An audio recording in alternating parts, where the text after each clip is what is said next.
How we doing? We're doing good? Good morning. I'm great. Shep, how are you doing? Good. Cool. I got some cool stuff to walk us through while we're waiting for people to join. Um, we got some time as well. This week, we're definitely in the middle of building. We got some cool stuff to show, but it's not a huge release. We're expecting actually releases coming in the next week or two for version 1 of our 2 pillars, so pretty excited about that. But was thinking to just get started to talk about some of the cool stuff that came out in ML this week, of which there is a lot. There's this paper that was released this week called One Former. So this is an MIT licensed, which means anyone can use this for whatever they want, for their own purposes or commercial purposes. And they released it this week, and it just happened to be the state of the art for image segmentation. First image segmentation framework. So you guys might be thinking, what does image segmentation mean? Image segmentation means you pass in an image and it tells you what's in it. So, there's a test image. So it's got building, sky, tree, wall, grass, not too impressive. But what's cool is that it can, input literally any image. So what do you mean too impressive? Sometimes Photoshop can't even do that. Yeah, no. I mean, it's pretty crazy. And so I'm going to take one of these pictures that I've got from I'm pretty into photography and film. So I'm going to go ahead and all I got to do is change the name to be DSC05327, which is the file I'm uploading. And if you guys wanted to run this same thing, all you'd have to do is have this link, which I can put in the chat. And this is me, trying to get you guys used to working with Colab. All you'd have to do is hit these play buttons, play, until it tells you to change something, which is down here, where I just changed the file name. And all you got to do is you got to hit it. I put it in the wrong folder. Put it in samples.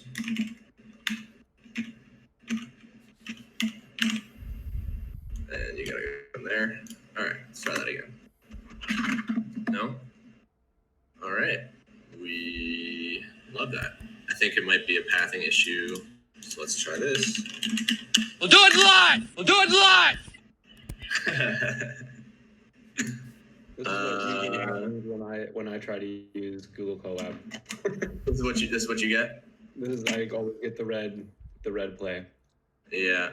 Well, this is not doing so hot. There we go. Sample data. That's why. All right. So there's our image. So this is a tough image to get anything out of. So let's go ahead and give it a shot. And so as it runs, it'll probably take a minute. I'm going to keep rolling through some of the other stuff we got. We've got leg locomotion and challenging terrain using egocentric vision. So these robots, I like giving updates on things that I've talked about a few weeks to show how quickly this shit's improving. So you guys saw, robots walking on nice stable ground. Now this guy with just a camera on it can walk across these stools no problem, which is pretty nuts to me. Because it's getting its back legs too, and its back legs have no vision, but it's just been trained to kind of like learn based on the vision that it's seeing ahead of itself, as well as the progress that it can make. It can climb upstairs. It can do a whole bunch of different stuff. Pretty cool. I can only picture that episode of Black Mirror when I see this. Yeah, they need to put a little fur on this thing. That's what I was gonna say. Yeah, it needs to be fuzzy, man. That's the issue. Totally agree. Next up, we've got nerfs. So this is the one I'd shown you guys before, where if you take like a film of you walking down the street, you can then later reconstruct that scene. People have taken that to the next level already and shown that using this tech, you can make some really cool shots, not needing even a drone. So they just film this area and they have like this point cloud of images that they can maneuver through using their Nerf Studio. And this whole shot is something that you can do after the fact, after you've just used your camera to take pictures of this whole area. So you don't need to worry about getting just the perfect shot You know, I have some experiences like director of photography, and you know, like if you miss a shot and you got to have a whole scene set up again, it's kind of a bitch. But if you could set up something like this where you could go through that shot any way you wanted, I think that'd be really interesting. Coming back to our segmentation, looks like we got pretty good here. I mean, hey, we didn't get everybody, but for something that's plug and play, you drop in and you have it just give you something out. I mean, this is really good. Being able to differentiate between all of these individual people, I think, is a really big deal. And this was just released this week, free, open source. Anyone can use it. Minute and a half. All right, keeping it rolling. We've got some robots controllable by text. Starting to see some more people in here, so I want to get down towards our content here. Then you've got, I'd really actually recommend this. Corridor Digital made a video showing what's possible if you use these AI generated media tools in conjunction with video editing and you know how to use them really well. They made like a minute clip of Tom Holland into the Spider-Verse. And so this is literally all generated. Like none of this took them any manual, or I mean, they had some manual editing, right? But like they were able to make this literally like cinematic quality video with a bunch of copyrighted content in a much faster way than would have ever been possible before. So wait, that's not a real thing? No, this is not a real thing. Oh, damn, I thought that was an actual Spider-Man movie coming out. No, dude, this is Corridor Digital, who's been leveraging these AI-generated art tools. So it's crazy, dude. Like, what's possible with this stuff? You just broke Joshua Fisher's heart. I hope you're happy. That actually does hurt me. I was low-key excited for that. I'm sorry, Josh. But now you can make your own. All right, keeping it rolling. This is going into the content that we actually have made. So yeah, that's why this is a little bit more relevant now. You can edit. So we're talking images, but also videos with these neural networks. So you can turn a live video or a live image into something of a totally different type of content. And that's what I'm going to show you guys an example of right now, because that's a feature that we're building into our tool. But there are these image generation models, you can fine tune them on specific things. So for example, say you wanted to be able to turn any image you had into arcane, like an arcane style image, right? Or you wanted it to be like Disney, right? Here's Morgan Freeman, dude. What the hell? Yeah. And so, I mean, you can see like in here, right? Like you got like Samus, like you got all these people who are not Disney, but all you got to do is train a model on images from high quality images from Disney movies. And then once it's trained, it learns how to recreate that style. So I think that's really sick. And I was testing this out with a few different ones. So for example, this paper cut model. So if I come into this automatic, repo, which is a open source, or not open source, but free tool for anybody to use for their own purposes to test out these tools. If I go ahead and find an image, and let's go ahead and pull in, let's get Rocco. All right, so we've got Rocco. And so the first thing we might want to do is go to our, I think my computer might have froze. Give me a sec. All right, here we go. So the first thing we might want to do is get context on what Rocco is. So we've got Rocco here. And this is a tool you guys should be familiar with if you've hopped into our calls before. Oh, no, we've got a queue. All right, we'll try it here. But if what we want to do is turn Rocco into this paper cut version of Rocco, which is right here, it's been trained on the words paper cut. So I want to first try and get a list of words that the model thinks represents Rocco already, and then I just want to change it to the paper cut model. So I'm going to up the steps a little bit, change some of these settings that are a little bit in the weeds, so I'm not going to get into them too much. But if we just, as soon as that's done, all right, a computer screen with a blue and red pixel display on it and a blue and red. All right, so not sure if I love this one, but let's just go with it for now. So if we do like paper cut style, right, of this, of a blue and red, living computer screen with the blue background and red glasses. All right.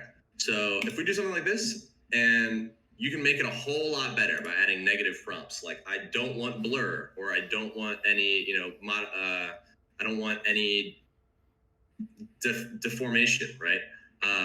You can automatically convert it into something like this. So this is not exactly what I wanted. So if I wanted to, because it's changing too much of the image, but you can control that too. So you do something like loop back, which means I want to run it through multiple times. You lower how much you're changing the image and just have it loop through 3 or 4 times. So let's go ahead and run that guy. And as it runs for 30 seconds, I can show you guys what Honk's been building. So Honk, actually, do you want to go through this? I'm happy to go through it as well, but if you want to go through this, please feel more than welcome. Be my guest. All right, cool. So the reason why I was showing you guys all these different models is because Honk has built in this ability for us to change our model, which is great. Right now we can generate these images, but this is pretty much, it's really close to our kind of goal of getting this tool to the place that we want to work with our artists or people who will use this tool to make really high quality content. And so I guess you can see here how it got Rocco from this first image to this last one. It's a little bit more clear cut, right? So I could keep running it, but I think this is pretty cool. It's a way to get a stylized version of an image really easily. And so you'd be able to take in any of these different models and generate whatever you wanted, right? So we've already, so let's say we wanted something like a shark wearing goggles, right? Honk also added this really nice tool to extend the prompt. So we can use machine learning to automatically generate additional words that are going to make it look pretty. So let's go with a beautiful fantasy, vivid colors, dramatic lighting, trending on ArtStation, award-winning. All right, let's take that. So let's go ahead and generate the image. Once we have this image generated, oh, it doesn't look like we got noggles here. So let's try some other seed. Sweet, cool. All right, so I'm gonna go ahead and save this image, right? So that's one of the ones that I want for sure. I know I want to generate this guy. So next, say I wanted a fish, right? I'm trying to go through, for some reason, the whole food chain. So I've got a fish now. All right, we'll take that fish. Danny DeVito fish. And then, maybe we want a turtle, all right? So we've got a turtle now, and they're all using the same seed, so they all have similar, traits to them, and then we've got them, right? So now I want to make sure that I want to add music to this. We can go ahead and browse, and let's go ahead and get some song. I'm just using this as an example because the output is still not perfect, but so I've got this MP3 that I had before. Let's say right here, I want it to be a shark. So keep playing.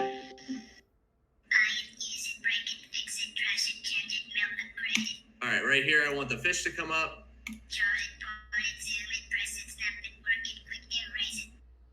And then we wanted this last image here, right? So say we've got a bunch more, and then as we're going, we can just add them to this timeline, and so you can see where we put each of them. Then you're going to be able to automatically download the video, which is going to morph between this image, and this image in sequence with the audio that you've uploaded. So this is really close to us getting it into the hands of those people that want to use it. We need to do a couple things. One, we're going to change these images to be widescreen, so 16 by 9 aspect ratio, so we can output in HD, and then or output in a format that we can upres to HD. And then we want to make sure that you can change these a little bit. And then we're going to be good. We're going to start working with our partners, our musical partners, or people who are really motivated to want to create some really great content and try and work to create, like essentially hype reels to get people excited about what's possible with this technology before we kind of release it and have a competition where anyone can kind of use it. Or that's our plan. So I know I just threw a lot at you guys. Before from styles to this playground, So want to pause here for any questions or anything like that.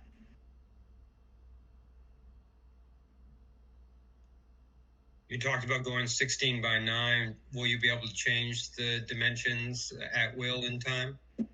Yeah. We can change. I mean, hey, that might be even something easier. Instead of just changing maybe we have buttons for aspect ratio, huh? What do you think? Although we would have to make sure that all of the images generated are the same aspect ratio, otherwise it might break. But if you set it at the top or something. But yeah, I mean, it's really easy to change the aspect ratio. The user experience and how we enable that, I think will change a little bit. The reason why we went with 16 by 9 is because that's 1080p, and I feel like most people, that's what they're looking for right now. But with that said, if we're talking about trying to generate content custom for TikTok, for example, right? Like you can have it generate in a 16 by 9 aspect ratio, but that's 16 by 9 the other way. It's just vertical. So there's a lot of options with that. Right now we're focusing on, right now our initial thought was to focus on 16 by 9, 1080p, so that we could have content that we could turn into like music videos that we could publish. That was the first goal. But definitely open to feedback there, or open to thoughts or considerations that people have. I would almost do vertical, to be honest, just for the shareability on Instagram and TikTok and YouTube Shorts and things of that nature to start off. It would be easy for us to just have a drop down where somebody can choose whatever sort of desire. Okay. Yeah. I mean, the only thing we would have to do with that is if they change the drop down when they've already saved images. It's a pop-up that's like, hey, if you change your aspect ratio, it's going to get rid of the images you've saved before because they won't be compatible. Yes or no? Probably something like that. But we can do that. I mean, we can still have their images saved, and then it'll just only pop up those images which are in that aspect ratio. Oh, so you're saying like if they then go back to it, they'll have those saved images again? Yeah, no need to delete it. Oh, cool. Nice. So it sounds like you guys are in a couple of different aspect ratios. Sweet. This is the perks of coming to the meetings, guys. Thanks for showing up. AI TikTok famous. Let's go. Yes, sir. Love that shark. Oh yeah, that was the inspo. Yeah. All right. Cool. All right. So yeah, this is one of the big halves of what we're working on. Second half, you guys saw a big update from that last week. So this is Rocket.dev. We've got our proposals. We got our audio. You can upload audio. You can get summarized. Yada yada yada. Our next step is making it all unified and searchable. So we've done a few things this week. First, we were experimenting with Operand, and this is where I'm speaking for Steve here. So huge shout out to Steve, who's put in a lot of work this week to track down a few different things, working with multiple APIs, searching the best options for search out there, which are things I should have done ahead of time. But thanks for Steve for covering my ass. But Operand was a tool that we were looking at. It's a personal search engine for anyone on the internet. You can have this extension that you have it disabled right now because they track a lot of data, but you can enable their extension, and if you click save, it will save a web page, and you can search across all of it. So if I search GPT across all of my content, you can see all of the web pages I've saved and the mentions of GPT. So our idea was we were going to have something like this that could search through all of our proposals, all of the audio we uploaded, all of the Discord content we have, and any live Discord that we have content for, so that it can be a searchable central place so that people can be connected from conversations happening in one Discord to another, the builder Discord versus Nouns Square, the proposals coming through, the audio summaries of podcasts or spaces or YouTube videos or what have you, right? And so Operand looked like it was an all right solution to that. Steve spent a lot more time looking and found a really great, what's the word that I'm looking for? Semantic. Sorry. Semantic search. I'm talking what's the word? Like professional implementation. I don't know. I'm forgetting. So enterprise. There we go. Thanks, Steve. Enterprise implementation of search, and this is the one that we're starting to implement. Steve's already got a lot of progress here. We should have something implemented like this week. And what's cool is we're going to take these search results and supercharge them with GPT-3. For those of you that need a reminder on how powerful GPT-3 is, I love doing this. So imagine we had some kind of content. So let's go ahead and take the let's see, what's some good content? Maybe one of our pod, one of these guys. So let's go ahead and click into it. How long is this guy? Can we fit this all in here? Yeah, I think we can fit this all in here. So if we go ahead and drop this into Playground, imagine we ask it questions. Answering questions about the proposal. What is this proposal about? Briefly.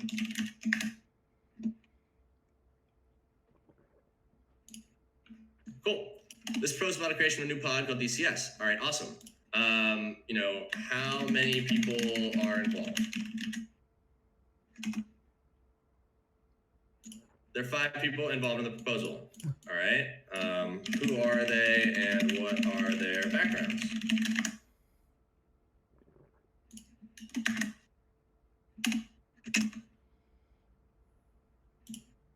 Cool. They have a background in art, software development, gaming, and business. Cool. So this is just an example of what we can do with this tool. And this is only looking at this content here above it to answer these questions. Shep, So if you look at, yes. where is it pulling that information from? Like their it's- backgrounds, for example. Let's see. So software, art, and content. Or let's see. The people involved have a background in art, software, gaming, and business. So it's pulling it literally from the content above. So honestly, I haven't spent a lot of time looking into this prop, so we'll have to see if this is true. Oh, they do have a bio for each one. Okay, I thought maybe it was like linking it to their Twitter or something. Or So okay, so that's what I'm getting to though, right? That's what I'm getting to. We are looking right now only at this content that I just pasted in here, right?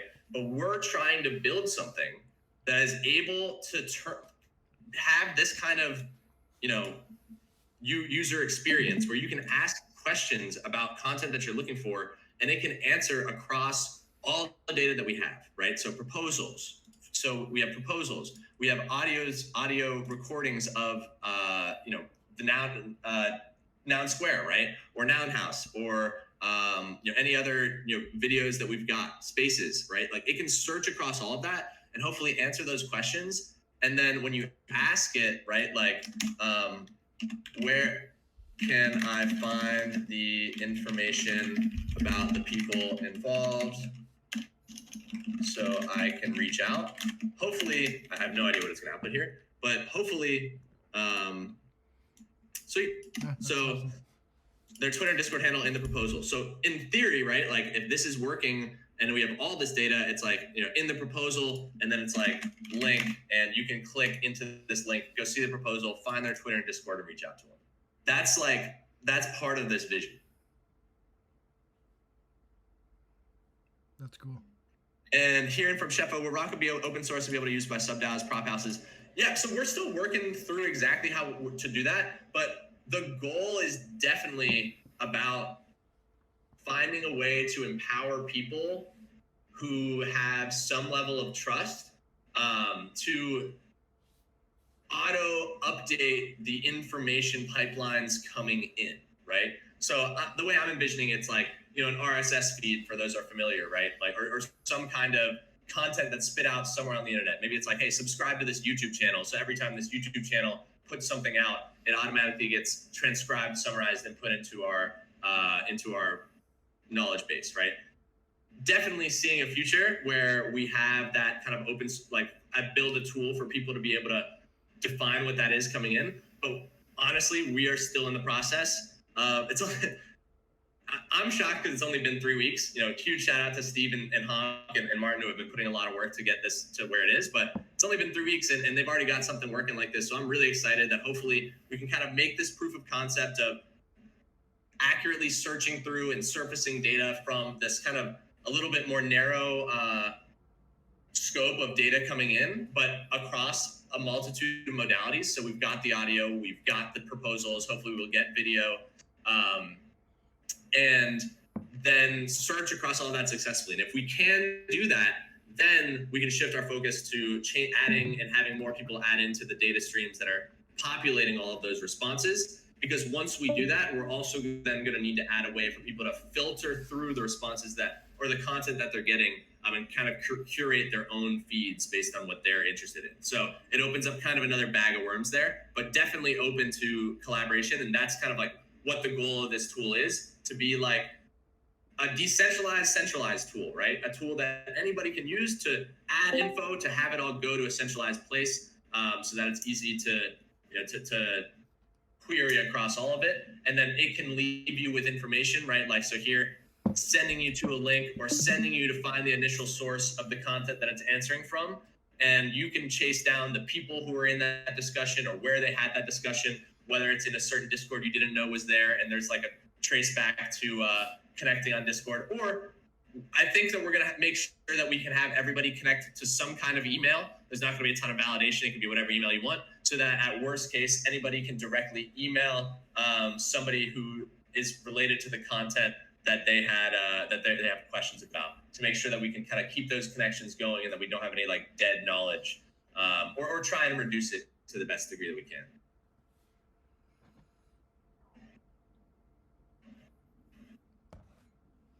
All right, cool. Well, that's pretty much all I got. The last thing I have is unrelated to like these two pipelines, but one of the other charters for the AI pod was to try and look into partnerships. And so I don't know if this is definitely in early stages, but huge shout out to Professor Werder, who hopped into a Discord call with us this week and had a great conversation. But I worked with a few students this summer who built this pretty cool tool or game that is really nounish, actually. It was actually kind of inspired a lot by Nouns, where every day this picture changes, or every 25 hours this picture changes. And whoever figures out the Wordle first of this image, and if you have your wallet connected, which you can connect, you can mint this image for free, to win. But if you win second, you have to mint it for 0.01, so on and so forth, right? So they made this game. I think it's really interesting. They put a lot into it this summer. They have explanation of how you play, and so forth. It's really hard. I can't figure out what this one is. I was playing a little bit before. If you guys have any guesses for words, let me know. I'll guess them in here. But we were talking to Professor Werder, and so the students who were running this each went through a 10-week project sprint the past 10 weeks to build out additional content. One built out and let me see if I can find this link actually. One built out a tool that's one's like Cards Against Humanity using this tool, and it's a multiplayer game and it works, and anybody can hop in and play, and it's like, everybody generates some kind of image, and then everyone generates a caption for each of the images, and everyone votes on how funny they think they are. And then another tool that they built, which I've already burnt through all of the free credits, so they don't have them, so it doesn't run 100% anymore, but let me pull it up to show you guys what it looks like. This guy. So they build a canvas where you can draw, and so say I wanted to make a shark. Beautiful, I know. Let's go with something like this. Oh, wait. All right, yeah, that's good. Beautiful shark, cartoon shark, trending on ArtStation. And if I hadn't burnt all through these credits, as you generate it, it would then create a photorealistic image of the shark. But because I burnt through all the credits, it's going to give me an error. Oh, no, hey, there we go. But yeah, so they built this kind of tool, and they're trying to stack on top of it. So I think that we might try, and I think this would be a really cool way to have like kind of a base, or add a few different experiences to this site, and potentially have it branded like with Nouns, and potentially have them kind of investigate how they can continue to connect AI with games, and kind of like teach it in an approachable manner. Professor Porter was pretty interested in something like that, and we had just conversations about them potentially getting support to help write a prompt or something like that, so that they can combine everything and just have kind of like a host for kind of like nounish games that show new technologies, whether they be blockchain or AI. But yeah, so just kind of an update on kind of like the AI partnership side. Shep, But we're really what exploring. was the drawing input on that shark one? Like, why did it need the drawing as well as just the text? So I drew the drawing, and so it inspires the drawing here. So say I was going to draw again and maybe do it a little bit better, where it's like, and again I say better, but it's not really better. But like if we wanted to, all right, let's try something else. That's a cat. So all right, let's do a cat, and then we got a cat, and maybe we want to make it, red or something. Guys, he's an AI expert, okay? Not an artist. Don't be. And so like cartoon cat, and a sun, right? So like if we have a sun as well, so like let's go here.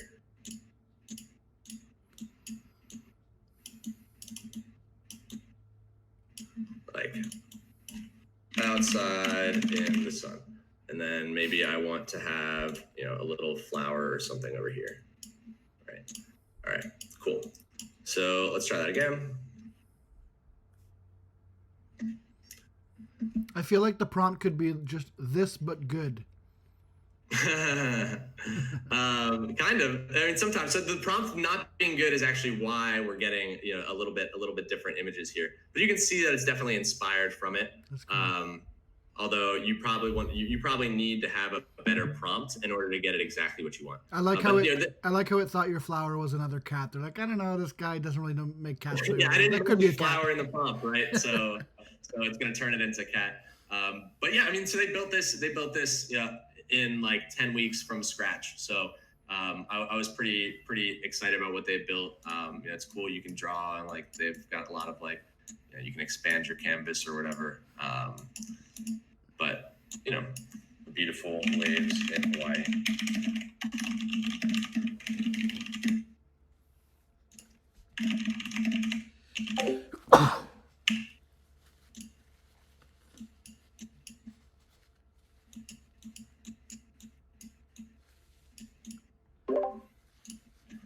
But yeah, so this is all I got. We got our two pillars, which are making progress. Looking forward to having probably a release in the next week or two.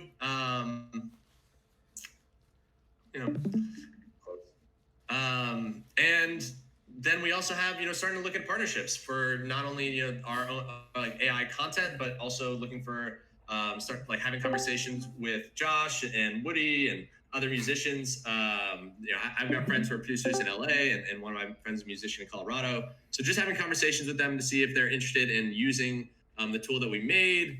And yeah, like those are the updates. Like Maybe we should have a contest at some point. Let us know when you're ready, but we could have like a contest on the Noun Square for people to use the prompts to do some art. Would be kind of cool. Yeah, no, for sure. When we're the reason why we want to partner with artists is kind of to give, like, first is to give people kind of inspiration to reach towards, right? To show what's possible. We'll work closely with these artists to learn like what's intuitive to them, what's not, because we've just kind of been heads down using this tool for a while, and try and get them like to coach them into creating some really great content, and then use the lessons that we learned working with them, as well as the final like output that we have, to kind of showcase to people and be like, hey, you can create this. Here's some suggestions that we have along the way, and then open it up and just see what people can create in like a shorter period of time. But I also don't know if we have like before opening it up to like a broader group of people, we'd have to work on some additional infrastructure stuff too. So we just want to like make sure that we're maximizing kind of like our impact. Okay, we'll talk offline about that. But yeah, so at some point it'd be cool. Yeah, definitely would like to. For the video creation tool, like you two things. I had two questions, I guess. The Civet AI that you shared, is there like a site anywhere where you can like upload your own images and make this happen? I know like we're working on one for Nouns, but is there one just like in general now? So you're saying, is there a way where you can upload your own images and make a style? Yeah. It's possible. I can do it for you, but I mean, if you want to, you can do it. It would be something. It would be Dream Booth training, right? So it'd be you would want to look at something, or let's go Hugging Face Dream Booth. So you'd want to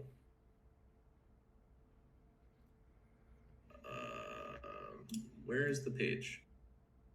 Here we go. No, this is definitely not the page. Where is your page, Hugging Face?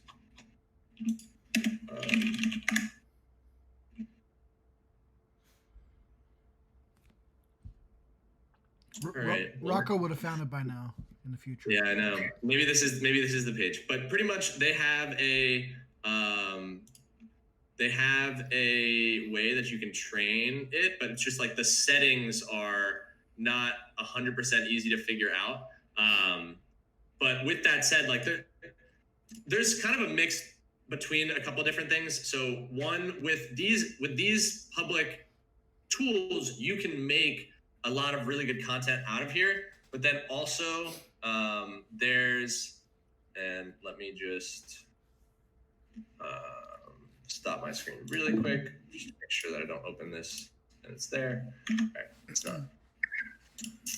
I'm learning. All right. This other.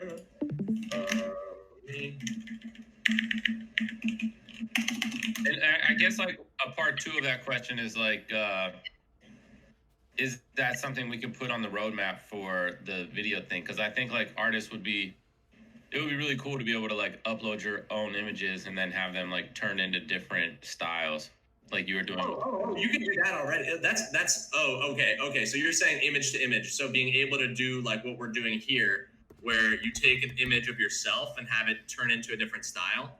Yeah. Yeah. So that's already possible, but that's different from having that image and then having that be part of the video that occurs. So, because it's kind of like you kind of got to think about this like stop motion. So you could imagine that like instead of this picture of a turtle, this is a picture of a stylized version of you as an artist, and you could do something like that. But how would I get it in here? Yeah. So if you want to be in here, we would do something similar to like how we got the noggles in here, right? So I can get you in here, but I'll just have to train a model, right, that has both Noggles and Joshua Fisher. So I did that with Mr. Beast, and so I think that like you guys saw some of the images from that. I think it was in this one has image. Yeah, I think we're maybe not seeing your screen. I mean, no, you're not. I just had to go search for it. So, yeah. So this is the one that I trained on Mr. Beast and on Noggles, and you can get something pretty good. But yeah, so the one you did for Rocco, what are you using? Is that local or is that something that anyone can access? So this is something anyone can access. This is Automatic 1111's repo. So Automatic 1111 is this this random dude who just started adding a whole bunch of shit into his repository and made it really easy for people to use. But he doesn't have a license in here, so that means you cannot use it for any of your own commercial purposes. But you can use it for anything that you want to just do to mess around. In here, they have, if you search for collabs, they have a list of online services. And in these lists of online services, you can go to a collab like this, that all you got to do is hit play, and something will pop up. Okay. Sweet. Thanks. Yeah, man. I will drop this into the chat. But yeah, and if you look up Reddit Stable Diffusion, and actually I'm gonna do this.